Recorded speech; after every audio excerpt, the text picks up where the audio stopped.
Hello everyone, I'm Kyle Glockner and welcome back to FaceOff. You know, sometimes a company releases a game in a franchise that doesn't exactly fall in line with the typical formula presented in previous entries. Some examples include the groundbreaking Super Mario RPG, the Pokemon Mystery Dungeon games, and Donkey Kong 64.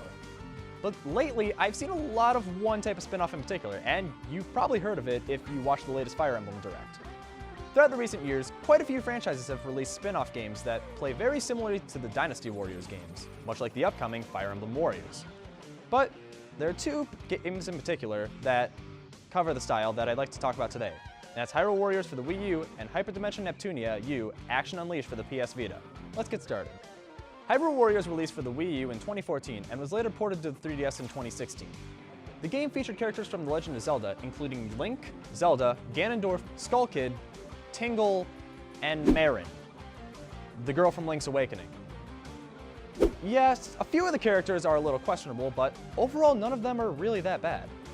Each character has different attacks based on the same general button combinations that are used to attack gigantic waves of enemies as you work towards the goal of the level, which is either beating a boss or getting to a certain point in the level.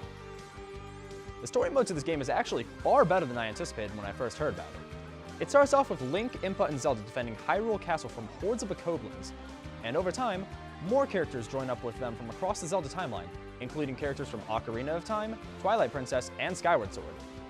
But then, after you complete what you think is the main part of the story, you get to play as Ganondorf, Zant, and Girahim as they take back the Triforce that you just assembled. Then, after that, you get to play as Link again and retake back the Triforce that they took from you after you assembled it. It was a neat experience, and even though it technically isn't a canon Zelda game, it was the first time we got to play as Ganondorf or any of the other great characters. Overall, while this game isn't necessarily a typical Zelda game, it still found a place in my heart among the other great games of the franchise. Now ironically, at almost the exact same time in 2014, another Dynasty Warriors style game was released for the PlayStation Vita based off the Hyperdimension Neptunia series. Hyperdimension Neptunia U Action Unleashed is a spin-off game within the Hyperdimension Neptunia franchise. The Neptune games are typically JRPGs, but the series has seen quite a few spin-offs before Action Unleashed. The concept of this lesser-known franchise is that the characters are all based on game companies, specifically Sega, Sony, Nintendo, and Microsoft. There's actually an incredible amount of detail put into each character, with each of them possessing traits specific to the company they're based on. Action Unleashed plays very similar to a typical Dynasty Warriors game, but like Hyrule Warriors, it has its own unique twists. The cast is significantly smaller than Hyrule Warriors, consisting of only the four goddesses, Neptune, Noir, Blanc, and Vert, who are based off the home consoles, the little sisters Nepgear, Uni, Ram, and Ram, who are based on each company's handhelds, and two exclusive characters called Dengekiko and Famitsu, who are journalists based on actual Japanese magazines. Unlike Hyrule Warriors, which had you go to levels as you progress through the story, Action Unleashed gives you multiple levels to like right from the start with various missions you can complete. Certain missions require higher leveled characters, and there are special red missions where the objective isn't very clear, leaving you to figure it out for yourself.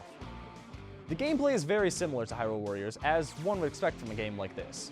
Each character has their unique weapon, from swords to guns to shrimp, and can use different attacks based on different combinations of buttons. Between Hyrule Warriors and Action Unleashed, it's an incredibly difficult choice. If you strip the games of their respective franchises, they are essentially carbon copies when it comes to gameplay, and it becomes more a matter of opinion for which is better. For me, I personally prefer Hyrule Warriors. It's mainly because of the larger cast and better map variety, but that's not to say that Action Unleashed is a bad game. They're both fantastic. But for the sake of the battle, the winner is Hyrule Warriors. So what do you think? Do you prefer mowing down enemies as Zelda characters or cute anime characters? Be sure to let me know by tweeting me at ZTVGoofingOff using the hashtag FaceOff. Until then, I'm Kyle Glockner, and I'll see you next time on FaceOff.